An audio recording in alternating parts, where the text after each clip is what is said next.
अस्सलामु अलैकुम वरहमतुल्लाहि वबरकातुह।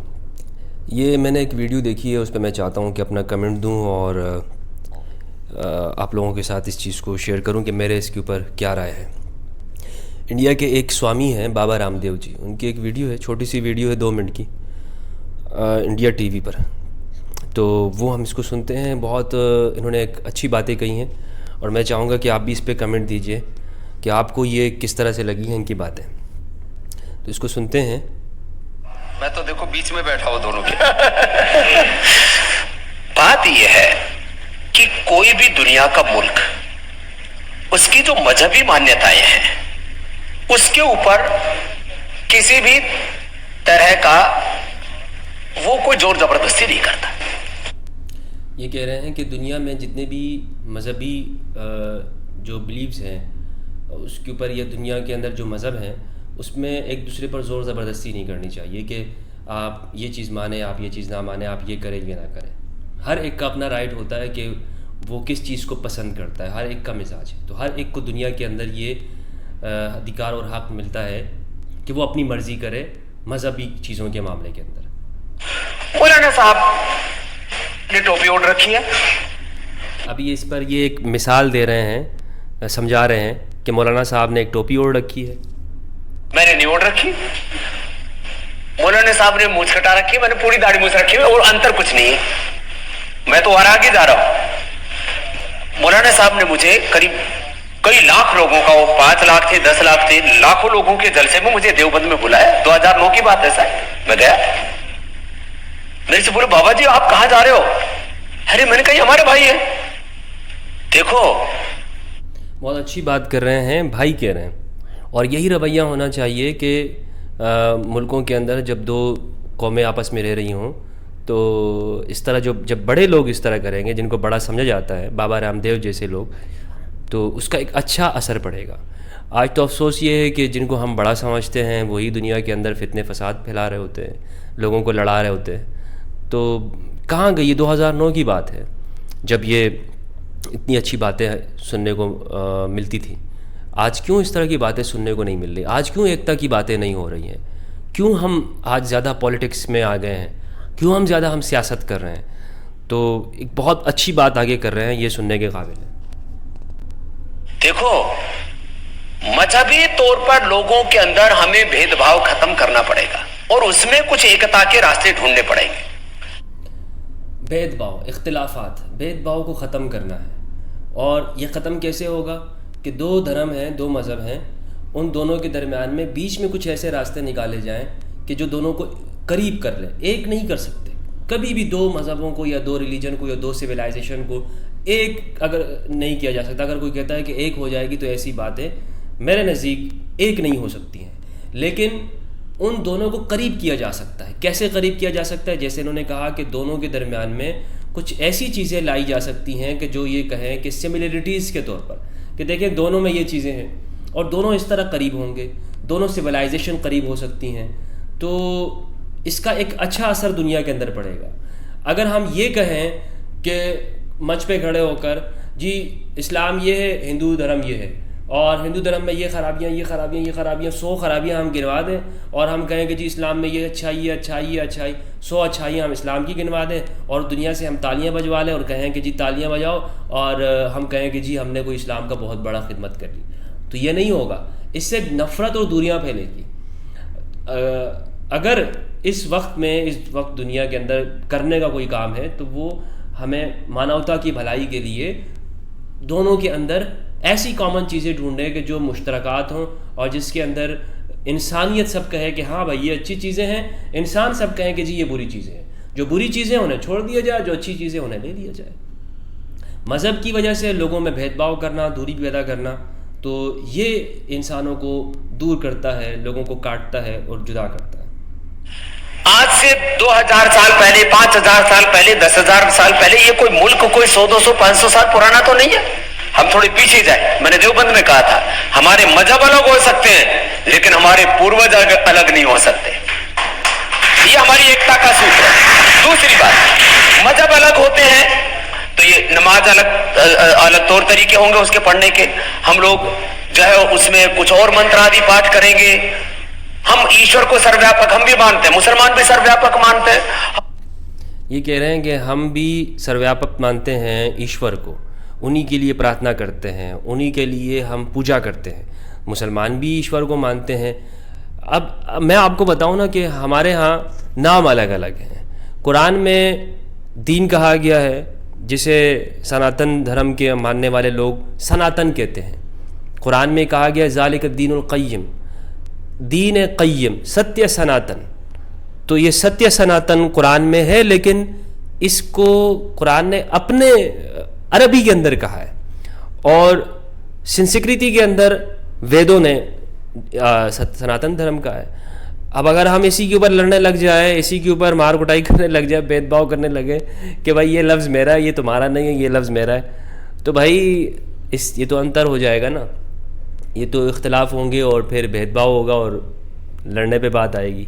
तो कुछ क्यों ना हम ऐसी चीज़ें निकालें कि हम ये कहें कि भाई देखें हमारी में ये चीज़ें सेम हैं। कुरान ने भी कहा तालौ इला कलिमतिन सवाइम बैनना व बैनकुम, ऐसी चीज़ों की तरफ आते हैं कि जो हमारे और तुम्हारे दरमियान में एक है और जिस पर सारी इंसानियत मुत्तफ़िक़ है। सब इंसान कहते हैं कि जी ये चीज़ें सब इंसानों में कॉमन है, कॉमन एजेंडे के ऊपर गुफ्तगू करते हैं। जो चीज़ें हमें अलग कर रही होंगी, हमारे अंदर भेदभाव पैदा कर रही होंगी, उनसे हम कहेंगे कि भाई इन चीज़ों को ये बाद में पैदा हुई हैं, ये बाद में आई हैं।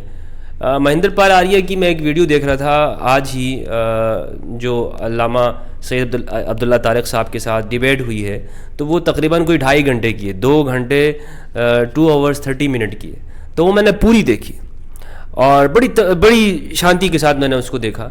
उसमें जो पंडित महेंद्र पाल आर्य जी ने जो सवालात किए हैं इस्लाम के ऊपर, अगर वो सारी चीज़ें आप वो रखेंगे और आप उनको देखेंगे कि ये कौन कौन से सवालात हैं जो क्या किए जा रहे हैं, उसमें एक वो सवाल ये करते हैं कि अगर तौरात ज़बूर इस्लाम से कुरान से पहले नाजिल हुई थी तो फिर कुरान के आने की क्या ज़रूरत थी? अगर वेद थे तो कुरान की आने की क्या ज़रूरत थी? कुरान ने कौन सी नई बात कर दी है? तो अगर कुरान आया तो इसका मतलब ये है कि अल्लाह का इल्म पहले नाक़िस था और फिर बाद में जो है वो मुकम्मल हो रहा है। तो मेरे ख़्याल के अंदर अगर हम इस तरह से चीज़ों को देखेंगे तो अब इसके भी जवाबात हैं, ऐसा नहीं कि इनकी चीज़ों के जवाबात नहीं। चाहूँ तो मैं भी यहाँ पे बहुत सारे जवाबात दे सकता हूँ, अल्हम्दुलिल्लाह मैं भी इसके ऊपर स्टडी रखता हूँ। लेकिन ये है कि मेरा जो काम है उन चीज़ों को आप देखेंगे कि जो बाबा रामदेव जी कह रहे हैं कि हमें कॉमन चीज़ों को ढूंढना होगा और उन कॉमन चीज़ों के ऊपर जब हम उनको तलाश करेंगे तो फिर मैं ये समझता हूँ कि फिर शांति की तरफ बात जाएगी, अशांति खत्म होगी। अच्छा, आगे क्या कह रहे हैं? हम उन दैवी शक्तियों से युक्त कुछ महापुरुषों का अवतार कहते हैं, उनको ही पैगंबर कहते हैं। कहाँ भेद है? हमें कुछ एकता के सूत्र ढूंढने पड़ेंगे कि हिंदू और मुसलमान को मजहब के नाम पर न लड़ाया जाए। जिंदगी हिंदू और मुसलमान होने से नहीं चलती, जिंदगी चलती है शिक्षा से, जिंदगी चलती है स्वास्थ्य से, जिंदगी चलती है सड़कों से, जिंदगी चलती है एयरपोर्ट से, जिंदगी चलती है सुरक्षा से, जिंदगी चलती है दाल रोटी से, और वो हिंदू और मुसलमान सबको चाहिए। कह रहे हैं कि एकता के सूत्र ढूंढने होंगे। अब ये मेरी जिम्मेदारी है, आपकी ज़िम्मेदारी है, सबकी ज़िम्मेदारी है। बाबा रामदेव जी, अगर आप मेरी बात सुन रहे हैं और अगर कोई मेरी ये वीडियो बाबा रामदेव जी को पहुंचा दे तो बहुत बहुत अभिनंदन होगा, शुक्रिया होगा आपका। और उनसे मैं चाहूँगा कि बाबा रामदेव जी का इंटरव्यू करूँ और उनसे कनेक्ट हो जाऊँ। तो अगर कोई मुझे कनेक्ट कर सकता है बाबा रामदेव जी से तो वो ज़रूर मुझे कनेक्ट करें। कमेंट बॉक्स में आप कर सकते हैं, मेरा व्हाट्सएप नंबर है, उस पर आप मुझे कांटेक्ट कर सकते हैं। तो मैं उनका शुक्रिया अदा करना चाहता हूँ कि उन्होंने इतनी अच्छी बातें कही हैं और ये बहुत अच्छी बातें हैं। इस तरह के लोगों की ज़रूरत है कि जो इतने वाज़ेह लफ्ज़ों के अंदर ये बातें करते हों। ये आप कश्मीर के परिप्रेक्ष्य में क्यों कह रहे हैं? मैं इसको इस परिप्रेक्ष्य में, कश्मीर नहीं पूरे देश के परिप्रेक्ष्य में कह रहा हूं कि मजहबी तौर पर जो देश को लड़ाने की कोशिशें होती हैं, हिंदू मुसलमान को लड़ा करके वोट पाने की कोशिशें होती हैं, ब्राह्मण क्षत्रिय वैश्य शूद्र दलित आदिवासी वनवासियों के नाम पर देश में लड़ाने की कोशिशें होती है, उनको वोट बैंक के तौर पर इस्तेमाल किया जाता है। मैं इसके खिलाफ। बाबा रामदेव जी कह रहे हैं कि जात पात धर्म मज़हब के नाम पर सियासतदान पॉलिटिशियंस वो लोगों को डिवाइड करते हैं, लड़ाते हैं और अपना वोट बैंक बढ़ाते हैं।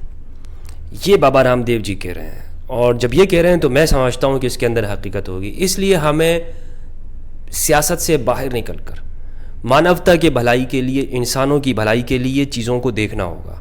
हमें ये फैसला करना होगा। और ये वीडियो जो अभी यूनाइटेड नेशन के अंदर पाकिस्तान की स्पीच हुई है या इंडिया की स्पीच हुई है, अगर आप इन दोनों चीज़ों को देखेंगे तो ये वीडियो इस तरह की बातें बहुत ज़रूरत है कि ऐसे लोग सामने आएँ और जिन जिन चीज़ों के ऊपर लोगों में आपस में भेदभाव है और दो नेशंस के अंदर या दो सिविलाइजेशन के अंदर, वो चीज़ें कम करने की कोशिश की जाए। पहले बहुत अमन के लिए कोशिशें हो रही थी, मैं चाहूँगा कि अभी फिर से अमन के विज़िट हों, अमन टूर्स हों, इंडिया से लोग इधर आएँ, सरहद से लोग उधर जाएँ, और नुकसान देने के लिए नहीं, एक दूसरे के साथ दोस्ती का हाथ बढ़ाने के लिए, एक दूसरे के लिए मोहब्बत और अमन का पैगाम लेके जाने के लिए। यहाँ से वहाँ विज़िट हों, वहाँ से यहाँ पर आएँ। हम एक दूसरे पर इल्ज़ाम लगाने के बजाय एक दूसरे को तोहफ़े तहाइफ भेज रहे हों। आसान कर दें हम ट्रैवल को, आसान कर दें हम एक दूसरे से बात करने को। तो मैं समझता हूँ कि ये हम सब इंसानों के लिए भलाई होगी। और उन पॉलिटिशियन से भी मैं रिक्वेस्ट करूँगा कि आप जो भी करके आप इक़्तिदार तक या मनसब तक आना चाहते हैं, कुर्सी हासिल करना चाहते हैं, लेकिन खुदा के लिए उसमें धर्म और मज़हब को इस्तेमाल ना करें, मज़हब की सियासत ना करें। क्योंकि एक वक्त जब आप मज़हब की बात होती है ना, कोई और चीज़ को आप यूज़ करेंगे तो उस ज़माने के लिए होगा। करप्शन आपने कर ली, वो तो उस ज़माने के अंदर तक होगी। लेकिन अगर आप मज़हब और धर्म को यूज़ करेंगे ना, तो वो फिर आपके ज़माने तक नहीं होगी, वो फिर चलती रहेगी, चलती रहेगी, चलती रहेगी क़यामत तक, सदियों तक। और फिर आपकी उस एक गलती की वजह से हज़ारों, लाखों, करोड़ों लोग आपस में गिरबान एक दूसरे का पकड़ा होगा और वो लड़ते रहेंगे और इस तरह चीज़ें चलती रहेंगी। मैं कहता हूं हम सब एक ईश्वर की, खुदा को, अल्लाह को, परमात्मा को, एक ईश्वर की संतान, एक पूर्वजों की संतान, एक धरती माता की संतान। तो यहाँ तक इनका एक क्लिप था जो मुझे मिला था, मुझे बहुत पसंद आया। मैंने चाहा कि इसके ऊपर मैं रिएक्शन दे दूँ और उम्मीद करता हूँ आपको पसंद आया होगा। इस हवाले से कोई कमेंट हो तो कमेंट बॉक्स में ज़रूर कीजिएगा। अपना ख्याल रखिए, अपना और अपने प्यारों का बहुत ख्याल रखिए। इस दुनिया को अच्छे से अच्छा बनाने की कोशिश करते रहिए। अस्सलाम वालेकुम वरहमतुल्लाहि वबरकातुहू।